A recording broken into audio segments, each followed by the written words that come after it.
are finding, or communities are finding, that it is becoming increasingly difficult in dealing with day-to-day issues that we are impacted on. And early on, I spoke to somebody who sent me a whole list in Durban, for instance, a list of craters and potholes all over Durban. Now, that is just one aspect when we're looking at potholes. But like you mentioned, electricity, water, that is another issue. People have problems with things like their accounts, dealing with finance department, refuse removal. Now, these are day-to-day issues that people are dealing with. And also the first point of call, obviously, would be the relevant department, whether they have a call center or a logging system or whatever it is. But also ward councillors get called upon when these issues arise. Perfect. You've hit the nail on the head. The first point of call is the city call center. The city call center has its days. In May this year, during COVID lockdown, the city moved their call center to a new platform and a VIA platform. It has great challenges, and as I've touched on, you press 1 for water or 2 for power, and it routes you to a different entity. So there are systematic challenges with the call center currently. One of the biggest concerns that I have is that it's difficult for the call takers to pull recordings. So I'm trusting that the city will deal with that. But you're right. The first point of call is not the ward councillor when the power trips or the water goes off. It is the call center. What we can help with as ward councillors is, after an elapsed period of time, we can escalate the matter to the city. So we run the city largely on WhatsApp groups. There's over, for our region, Region B, which is from, say, Bryanston, all the way to Rivoli, Westdean, the more south of Joburg. We have about 20 or over 20 service delivery WhatsApp groups, which councillors are on with city officials. So when your power's tripped and you've logged it with the relevant process, either via a website or an email or a phone call, if it's not resolved by the city, you'll contact your ward councillor and we can post an escalation.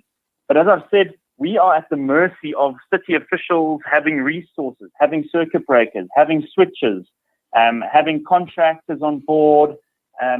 So whilst residents think that the ward councillor will push the issue to resolution, we'd love to see 100% resolution rate, but we are at the entire mercy of many other systems and supply chain management and legal processes which ultimately get the issues resolved. But ward councils will certainly do their best to push your issue. Yes. And also, David, it's about the relationship that you have with the various departments that are responsible for providing these services. But at the same time, there is the negative side where if they don't deliver, it would make a ward councillor like yourself seem inefficient and unable to deliver as far as these services go. So yes, we work hard as ward councillors to build our relationship with the officials, especially the officials on the ground who manage their own traffic in terms of allocating a resource to an outage or a water pipe to fix a burst. So we work hard with those officials, and we generally have great relationships. Obviously, some days we as councillors get frustrated and maybe we bark unnecessarily, but generally officials are understanding of where we come from, because we obviously represent the residents, and it's not us that as ward councillors that are upset or angry. It's the residents who we are trying to placate, and more often than not, we are the buffer between the resident and the official. And I can tell you that officials in the City of Joburg will be more than happy to deal with a ward councillor than have residents get hold of their phone number and phone them incessantly. So the relationship that we have is critical, and we work hard on that. And I think most of the officials really appreciate the way in which ward councillors engage with the officials generally. Obviously, sometimes we have bad days.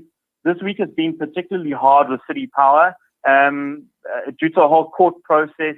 The contractors that were appointed to work on City Power Network came to an end on the 31st of October.